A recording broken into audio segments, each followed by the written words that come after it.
As calls to trace the origin of the SARS-CoV-2 virus grow around the world, a new study conducted by British professor Angus Dalgleish and Norwegian scientist Dr Birger Sorensen claims that the virus was created in a lab and has no credible natural ancestor. The Daily Mail cited the study and reported that the virus was created by Chinese scientists who were working on a gain-of-function project in the Wuhan lab.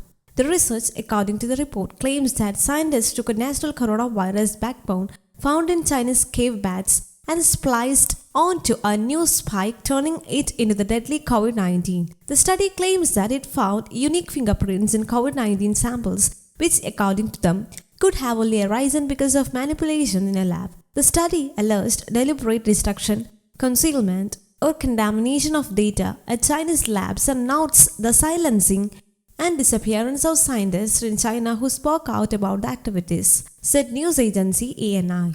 The 22-page paper was published in the Quarterly Review of Biophysics Discovery. Gain-of-function projects involve tweaking natural viruses in order to make them more infectious. They have been outlawed in the United States of America. Sorensen said that 4 amino acids on the spike had a positive charge, which caused the virus to tightly cling to the negatively charged parts of a human, making the virus more infectious. The laws of physics mean that you cannot have 4 positively charged amino acids in a row. The only way you can get this if you artificially manufacture it, Dalgleish told DailyMail.co. The implication of our historical reconstruction, we posit now beyond reasonable doubt, of the deliberately manipulated chimeric virus SARS-CoV-2 makes it imperative to reconsider what types of gain-of-function experiments it is morally acceptable to undertake thereof. The study claims that Chinese scientists retro-engineered the virus in order to make it look like evolved naturally. We think that there have been retro-engineered viruses created.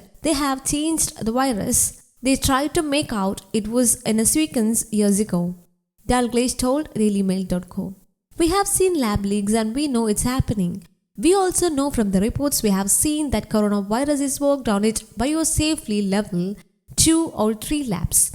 If they go gain-of-function in such labs, what do you expect? He said. Meanwhile, President Joe Biden has ordered aides to find answers to the origin of the virus that causes COVID-19, saying on Wednesday that US intelligence agencies are pursuing rival theories potentially, including the possibility of a laboratory accident in China. Intelligence agencies are considering 2 likely scenarios but still lack strong confidence in their conclusions and are hardly debating which is more probable, Biden said. The conclusions were detailed in a report to Biden, who asked his team in March to detail whether the novel coronavirus emerged from human contact with an infected animal or from a laboratory accident, according to the president's written statement. News Desk Kaumudy, English.